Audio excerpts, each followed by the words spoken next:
Think of our foreign policy of shock and awe to understand emotions are part of what has traumatized a nation and the world.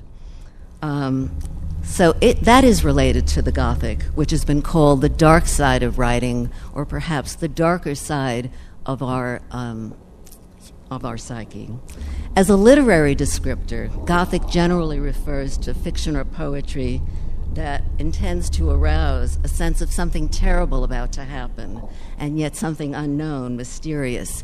Traditionally, that has involved the supernatural as well, what we don't know about nature. But it also involves the more shocking aspects of the natural: transgressive sexual acts, incest, rape, and the erotic macabre that psychoanalysts call perversion. The plot of the first Gothic novel, The Castle of Otranto, involved the sexual pursuit of a young virgin by her future father-in-law. It wasn't called Gothic at the time. The term was retrospectively attributed to it. But also in the hands of more serious writers, you can think of Henry James's Turn of the Screw, Charlotte Bronte's Jane Eyre, Edgar Allan Poe, of course, a master of the Gothic in America, but also Joseph Conrad's Heart of Darkness.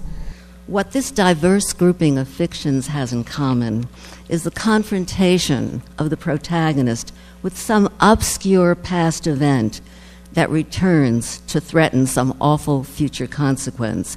And I would say that's both individual and social. The Gothic plot ultimately reveals some kind of aspect of human desire that has incredible psychosocial effects. And it often comes up at a time of great political and social instability. I think that's why we're seeing the proliferation of Gothic today, and Gothic cults, vampire films, and I didn't know I was on the cutting edge, so to speak, of what's happening now, but there's a new exhibition in New York at the Museum of the Fashion Institute of Technology called Dark Glamour, which is about the Gothic in fashion. Anyway, this brings me to Ian McEwan, who is both a fashionable and a serious writer, one of the more brilliant and successful of contemporary British novelists. McEwan has exploited the Gothic to probe the anxieties that permeate our time. From the beginning of his career, he's typically included a traumatic and sometimes perverse scene that breaks into his protagonist's ordinary life in the way that 9/11 broke into our ordinary lives, a scene that propels the narrative forward. We're going to be talking about why he does that, but also why readers respond to that, why he's become such a successful novelist.